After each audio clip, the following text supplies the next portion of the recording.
អូននៅជាមនុស្សតែម្នាក់ដែលបងមិនអាចខ្វះបានមានតែអូនទេដែលឲ្យបងសប្បាយចិត្តអូននៅជាក្តីសង្ឃឹមនៃមួយជីវិតរបស់បង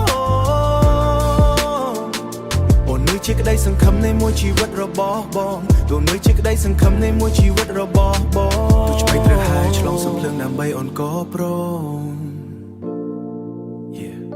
ប្រសិនបើបងភ្លេចពីការស្រឡាញ់របស់អូននោះច្បាស់ណាស់ថាមកពីបងវង្វេងស្មារតីប្រសិនបើមានថ្ងៃមួយបងស្រាប់តែចាក់ចេញទៅនោះច្បាស់ណាស់ថាមកពីបងមិនចង់ធ្វើជាបណ្ដាលអូនប្រសិនបើអូនភ្លេចផ្លូវត្រឡប់មកផ្ទះវិញបងស្ម័គ្រធ្វើជាភ្លឺផ្កាយដើម្បីចេះចាំមើលថែអូនប្រសិនបើអូនឯកានៅមានទីពឹងនៅពេលយប់ប្រសាអូនឯកានៅមានទីពឹងនៅពេលយប់បងនឹងប្រែទៅជាសុបិនដើម្បីក្បែរអូនទាំងយប់ថ្ងៃ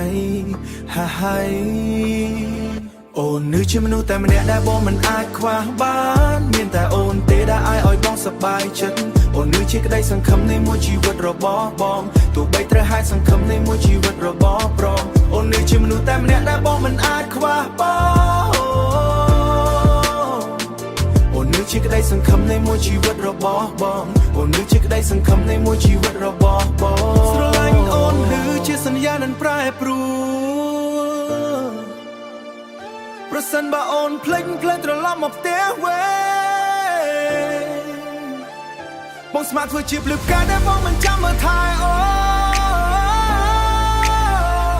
ប្រសិនបើអូនភ្លេចត្រឡប់មកផ្ទះវិញបងស្ម័គ្រធ្វើជាភ្លឺផ្កាយដើម្បីចេះចាំមើលថែអូប្រសិនបើអូនឯកានៅមានទីពឹងនៅពេលយប់ប្រសាអូនឯកានៅមានទីពឹងនៅពេលយប់បងនឹងប្រែទៅជាសុបិនដើម្បីក្បែរអូនទាំងយប់ថ្ងៃអូននៅជាមនុស្សតែម្នាក់ដែលបងមិនអាចខ្វះបានមានតែអូនទេដែលឲ្យបងសប្បាយចិត្តអូននៅជាក្តីសង្ឃឹមនៃមួយជីវិតរបស់បងទោះបីត្រូវហេតុសង្ឃឹមនៃមួយជីវិតរបស់ព្រមអូននៅជាមនុស្សតែម្នាក់ដែលបងមិនអាចខ្វះបងអូននៅជាក្តីសង្ឃឹមនៃមួយជីវិតរបស់បងអូននៅជាក្តីសង្ឃឹមនៃមួយជីវិតរបស់បង